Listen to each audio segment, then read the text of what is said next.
Chaque jour, Charles et Carole vous présentent la leçon de l'école du sabbat.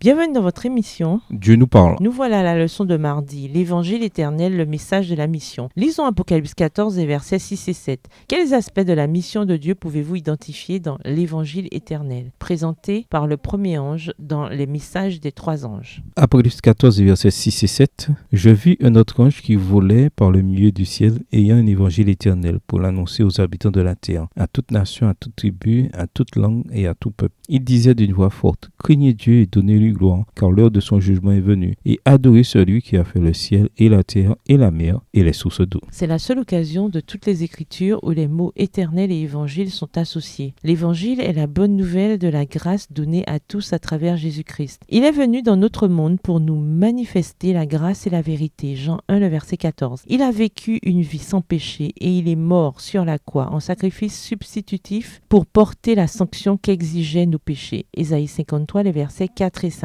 1 Pierre 3, le verset 18. Il a repris vie, est retourné au ciel, a été exalté par le Père et intercède aujourd'hui pour nous dans le sanctuaire céleste. Apocalypse 1, le verset 18, Acte 2, le verset 33 et Hébreux 7, le verset 25. Il accomplira bientôt sa plus grande promesse, son retour en majesté et en gloire, et finalement, après les 1000 ans, le royaume de Dieu s'établira sur terre. Jean 14, les versets 1 à 4, Acte 1, le verset 11, Apocalypse 21, les versets 1 à 4. Toutes ces réalités essentielles font partie de l'évangile éternel. Néanmoins, le fait que ce message soit éternel est remarquable. Il n'y a qu'un seul évangile qui puisse nous sauver. Il restera le même jusqu'à ce que la mission soit pleinement accomplie. Il n'y aura jamais d'autre évangile. Les enseignements mensongers et les doctrines trompeuses passent. Éphésiens 4, verset 14. Mais le message du salut, l'évangile éternel, ne change pas. Et ceux qui y croient et le vivent dans l'obéissance seront récompensés. Référence à Deutéronome 5, verset 33 et Romains 2, verset 6. Ce mandat donné aux premiers disciples nous est également donné aujourd'hui. Partout, nous devons poursuivre la tâche qui consiste à faire des disciples pour Christ. Mais quel genre de disciples? Des personnes bonnes, honnêtes, dévouées, aimantes? Ces traits sont essentiels, mais ils ne suffisent pas. Nous devons faire des disciples focalisés sur tous les éléments bibliques du discipulat. Luc 9, le verset 23, Jean 13, les versets 34 et 35, 2 Corinthiens 5, le verset 17, avec un objectif suprême, être préparé et préparer d'autres personnes au retour du Maître, Jésus-Christ. La proclamation du jugement constitue l'annonce de la proximité de la venue du Seigneur. Or, cette proclamation est appelée évangile éternel. La prédication relative au retour imminent du Christ constitue donc une partie essentielle du message évangélique. Référence au livre Les paraboles de Jésus, chapitre L'amour de Dieu à la recherche de l'homme, page 191, écrit par Ellen G. White. En quoi le concept de jugement est-il associé à l'évangile éternel dans le message du premier ange? Pourquoi l'évangile doit-il être central dans l'idée de jugement? Au revoir. Et à demain si Dieu veut.